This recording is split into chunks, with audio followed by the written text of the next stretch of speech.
Horizontes culturales. Arte. Pueblos originarios. Fiestas y tradiciones. Educación artística. Gestión cultural. Creación. Identidad.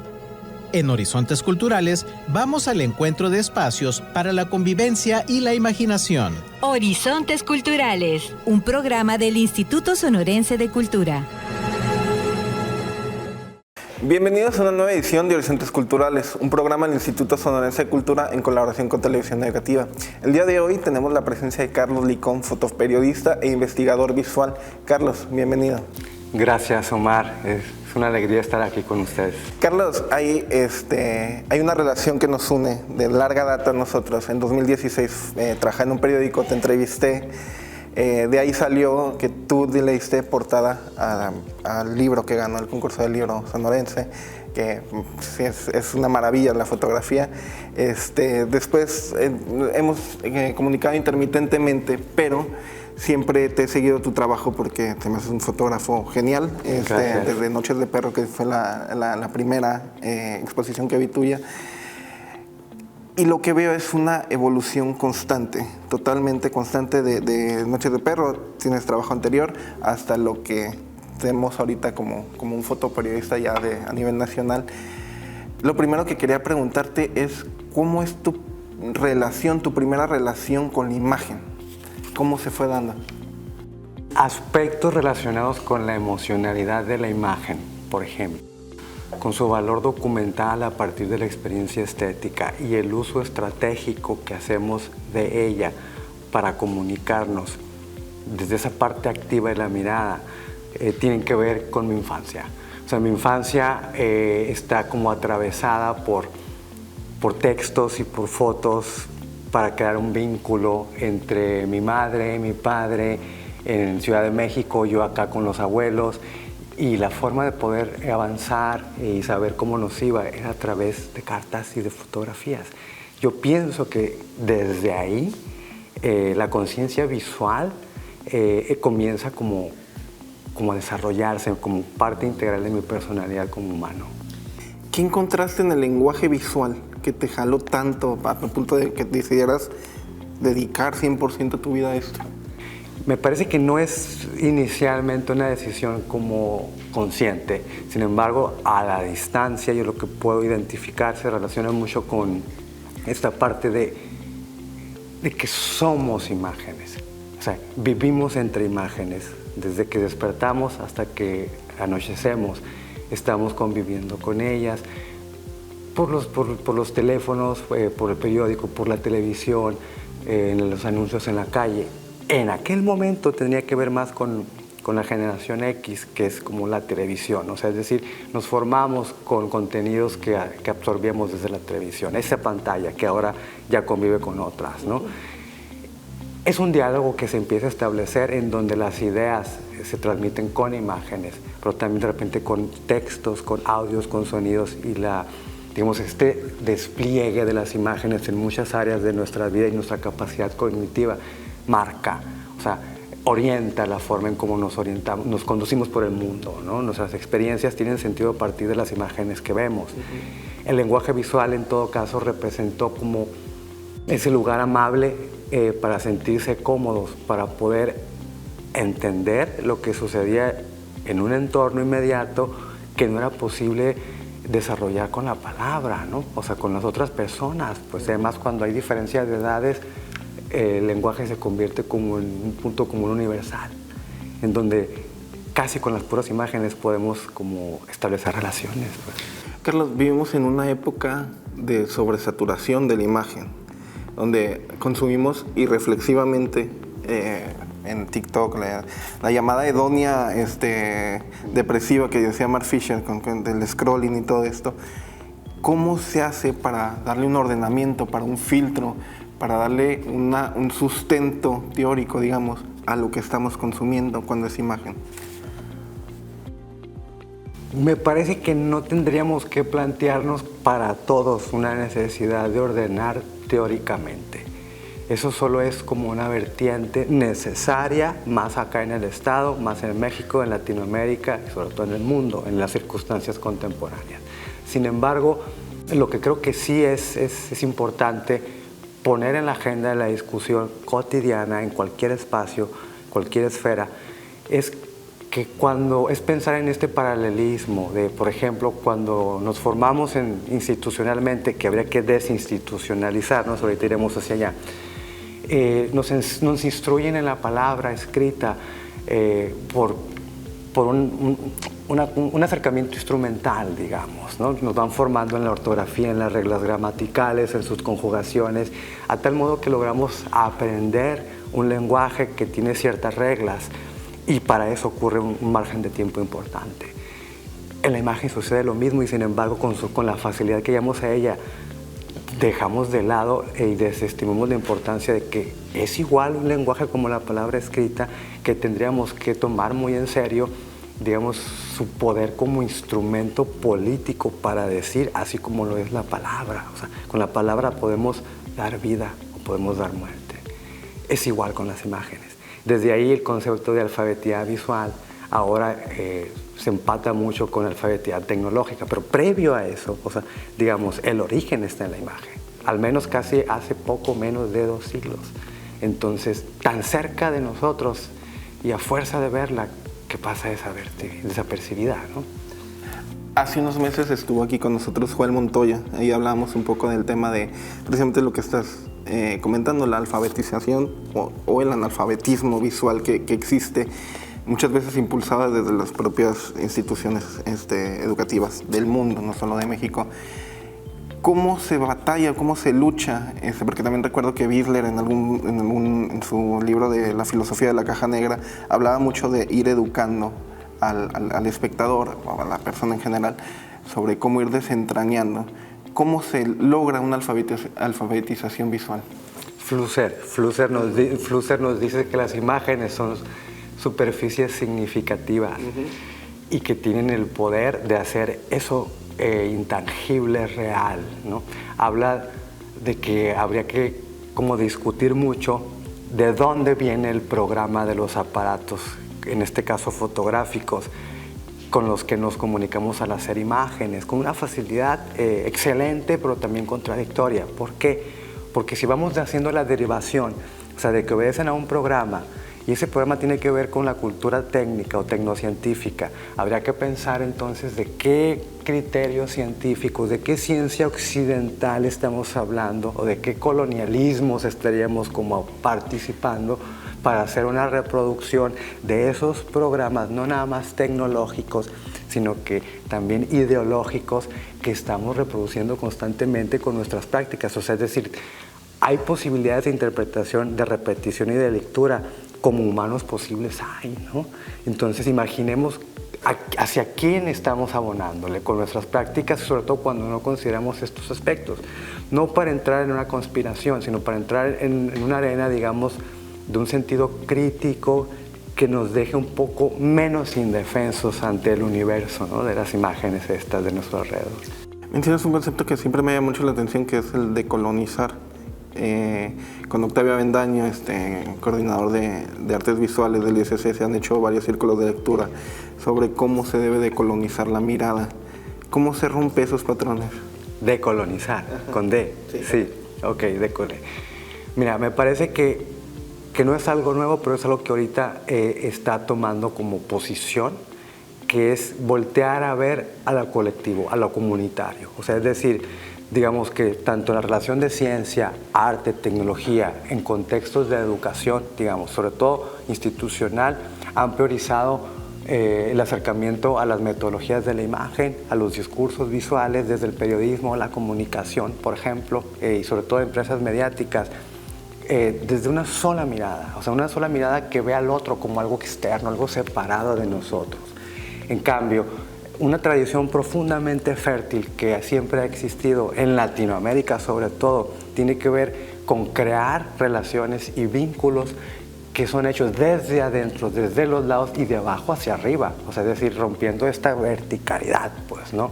¿Qué significa esto? Significa que cuando nosotros hacemos propuestas o iniciativas de colaboración, de diálogos, tiene que ver con la lógica de las comunidades a su interior. Y a partir de ahí no se orienta, digamos, la intervención, la relación o el vínculo o la colaboración desde mi idea, que puede funcionar sobre el otro, sino es juntos construimos lo que consideramos a ese momento que puede ser útil por el bien y para el bien común.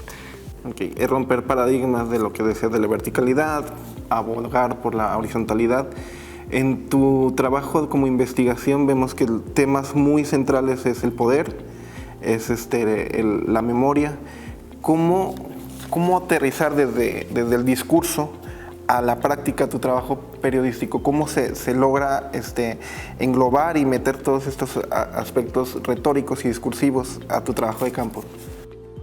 Yo soy muy convencido de que antes de salir hacia afuera de uno mismo como persona, como humano, somos como individuos, que esta esencia que logramos identificar es la que logra tener diferentes salidas, sea el yoga, sea el periodismo, sea la fotografía, sea la academia. O sea, hay algo antes que despierta, hay algo antes que se revela, o sea, hay algo antes que cae en conciencia.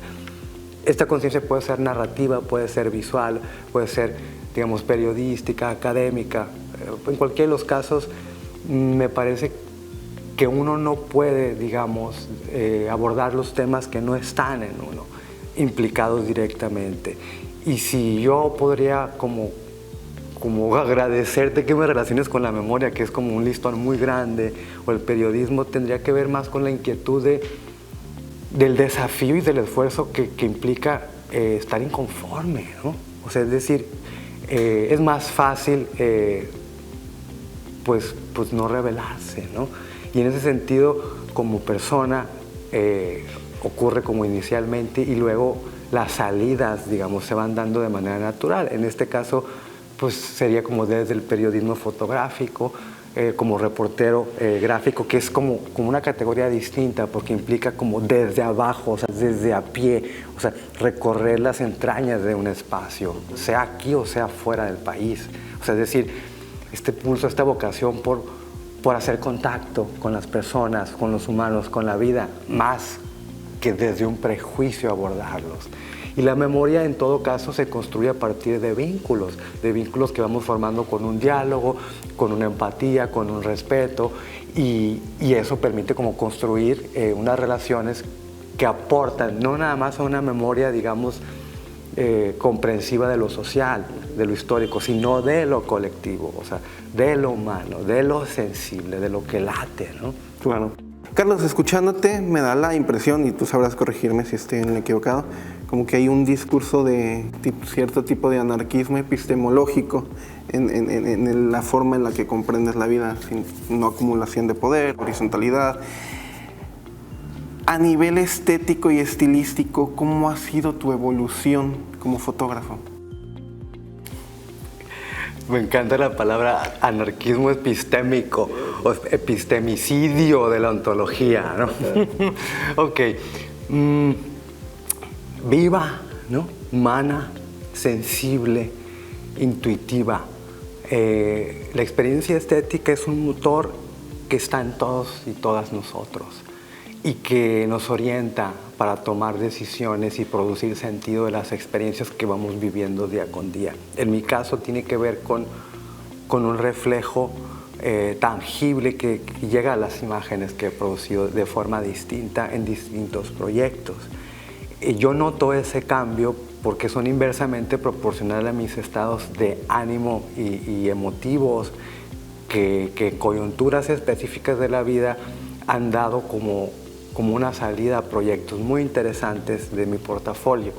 En este caso, cuando los alineas, digamos, y los puedes poner como en una línea cronológica, que no creo en las líneas, pero para efectos didácticos la traigo, podemos notar el cambio, o sea, un cambio que tiene que ver con una necesidad de un formalismo a partir de la influencia de don Manuel Álvarez Bravo, que tiene que ver con la luz, el realismo mágico, una corriente importantísima de la fotografía mexicana, del cual venimos todos nosotros, porque además de estar en esa parte de la realidad, lleva al extremo esa realidad que entonces se va hacia lo fantástico. Y a partir de ahí entonces comenzar a entender esta discusión anacrónica en su momento, y más ahora, de qué es verdad y qué es mentira, ¿no? Que se traslada al periodismo, por ejemplo. que no importa, porque ese no sería el caso, sino la posibilidad para crear imágenes, ¿no? Y desde el sentido estético, en todo caso, ver cómo lo que uno va consumiendo, uno que se va inspirando en otros autores, empieza a brotar en las imágenes. Uno los empieza a encontrar en la calle, cuando despiertas, cuando escuchas, cuando sueñas, ¿no? Y tomar decisiones. O sea, inicialmente en mi caso tendría que ver con esa renuncia formal a esta parte como figurativa, ¿no? Y de repente dar cuenta que era como una intención de rebeldía, como dices, ¿no? Pero luego entender, como decía Gramsci, el poder se le derrota con las metodologías del poder y desde adentro, ¿no? Eso lo digo desde ahora, no en su momento entendido. Y que tiene que ver mucho, por ejemplo, con generar un piso común de comprensión para, a partir de ahí, una vez entendido, entonces usarlo para poder dirigir puntualmente un discurso, en este caso visual y estético. Y desde ahí, entonces, esta resistencia, digamos, así como abierta, sin objetivo y sin blanco, intuitiva, toma propósito, toma curso, que es vivir una experiencia que tiene que ver con el mundo de las formas racionales, pues, ¿no? Y además, como un lenguaje que está asimilado por muchos, entonces es cómo podemos comunicar sentido desde ahí. Y con esas reglas, digamos, visuales de este lenguaje, entonces proponer, digamos, espacios discursivos alternativos para poder contar historias, hablar de ideas desde un lugar alternativo. Carlos, has estado, tus exposiciones en colectivas han estado en México, Francia, Bolivia, Estados Unidos. Tú has tenido residencia en Galicia, en España. ¿Cómo fue esa experiencia y qué es lo que te aportó? Viva, intensa. Galiza, decimos Galiza, o sea, los galegos decimos Galiza. Galiza resiste, sí, es una de las 3 comunidades autónomas y no se asume como parte de la República Española, pues, ¿no? Desde ahí es una experiencia que amplía, digamos, estos horizontes, porque es una comunidad que cree mucho en los vínculos honestos entre las personas. El papel de la mujer es sumamente importante, la memoria que nos dice, perdemos el juicio, no la memoria, o sea, está presente, resiste, y de alguna forma es un gran ejemplo, digamos, de vida, poder como entrar a la comunidad cuando te aceptan. Ya que los vínculos quedan para toda la vida. Es muy similar a la cultura sonorense y desde ahí podemos hacer derivadas con relaciones con temas del narcotráfico, por ejemplo, la cultura del mar, la cultura de la mujer, de la migración.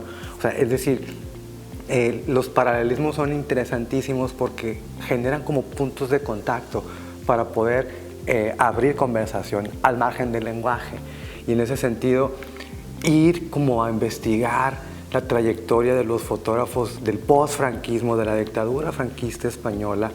Fue una experiencia como clave para poder crear un telón de fondo, para abrir un diálogo con los fotoperiodistas precursores acá en Sonora, mujeres y hombres, y de alguna forma decirnos a nosotros mismos como comunidad del norte de México que estamos a la altura de un diálogo que muestra, digamos, las contradicciones humanas más dramáticas de la historia reciente, como las contemporáneas, que merecen ser escuchados.